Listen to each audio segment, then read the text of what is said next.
एक अपाहिज लड़की की दिल को छू जाने वाली कहानी। एक दिन एक बुजुर्ग डाकिये ने एक घर के दरवाजे पर दस्तक देते हुए कहा, चिट्ठी ले लीजिए। आवाज़ सुनते ही तुरंत घर से एक लड़की की आवाज़ गूंजी, अभी आ रही हूँ, ठहरो। लेकिन लगभग 5 मिनट तक जब कोई न आया तब डाकिये ने फिर कहा, अरे भाई, कोई है क्या? अपनी चिट्ठी ले लो, मुझे और बहुत जगह जाना है, मैं ज़्यादा देर इंतज़ार नहीं कर सकता।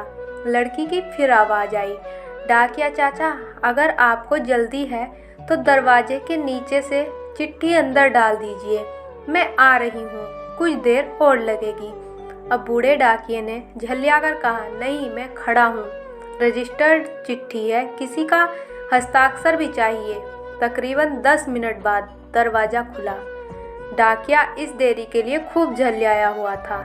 अब उस लड़की पर चिल्लाने ही वाला था, लेकिन दरवाज़ा खुलते ही वह चौंक गया और उसकी आंखें खुली की खुली रह गई। उसका सारा गुस्सा पल भर में फुर्र हो गया।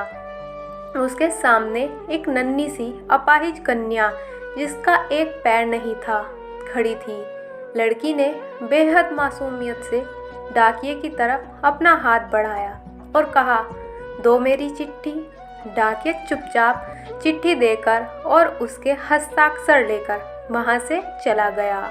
वह अपाहिज लड़की अक्सर अपने घर में अकेली ही रहती थी।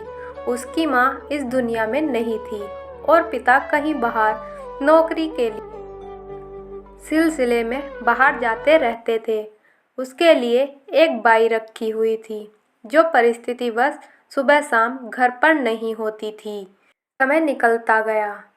महीने 2 महीने में जब कभी उस लड़की के लिए कोई डाक आती, डाकिया एक आवाज़ देता और जब तक वह लड़की दरवाजे तक नहीं आती थी तब तक वह इत्मीनान से डाकिया दरवाजे पर खड़ा रहता।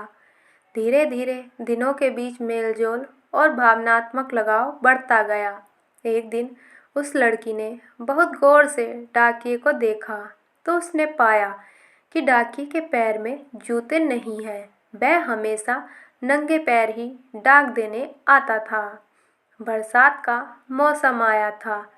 फिर एक दिन जब डाकिया डाक देकर चला गया, तब उस लड़की ने जहाँ गीली मिट्टी में उसके पाँव के निशान बने थे, उन पर कागज रखकर उनका चित्र उतार लिया और अगले दिन उसने अपने यहाँ काम करने वाली बाई से उस नाप के जूते मंगवाकर घर में रख लिए। जब दिवाली आने वाली थी तो उससे पहले डाकिये ने मोहल्ले के सब लोगों से त्योहार पर बख्शीश चाही, लेकिन छोटी लड़की के बारे में उसने सोचा कि बच्ची से क्या उपहार मांगना, पर गली में आया हूँ तो उससे मिल ही लूँगा।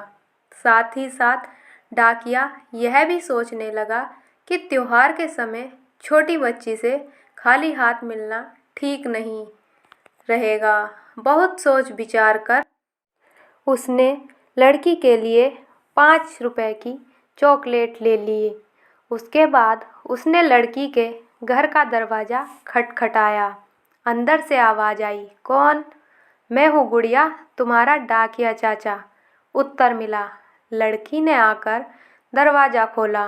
बूढ़े डाकिये ने उसे चॉकलेट थमा दी और कहा, ले बेटी, अपने गरीब चाचा की तरफ से। लड़की बहुत खुश हो गई और उसने कुछ देर डाकिये को वहाँ इंतज़ार करने के लिए कहा। उसके बाद उसने अपने घर के एक कमरे से एक बड़ा सा डिब्बा लाई और उसे डाकिया के हाथ में देते हुए कहा, चाचा, मेरी तरफ से दिवाली पर आपको यह भेंट है। डिब्बा देखकर डाकिया बहुत आश्चर्य में पड़ गया। उसे समझ में नहीं आ रहा था कि वह क्या कहे। कुछ देर सोचकर उसने कहा, तुम तो मेरे लिए बेटी के समान हो, तुमसे मैं कोई उपहार कैसे ले लूँ बिटिया रानी। लड़की ने उससे आग्रह किया कि चाचा, मेरी इस गिफ्ट के लिए मना मत करना, नहीं तो मैं उदास हो जाऊंगी।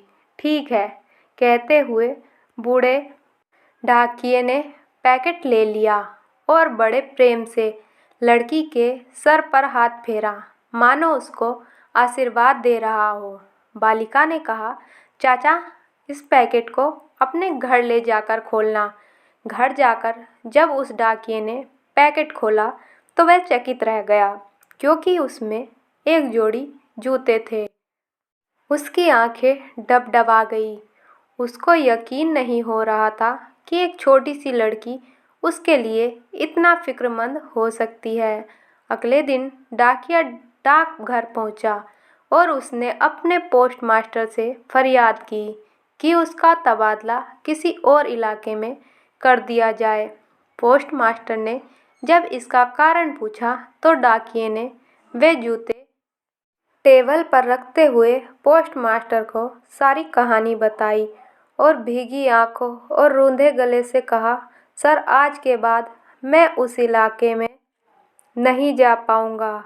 उस अपाहिज बच्ची ने मेरे नंगे पाँव को देखकर मुझे तो जूते दे दिए, पर मैं उसको अपाहिज देखकर भी पैर नहीं दे सकता। इतना कहकर वह डाकिया फूट फूट कर रोने लगा।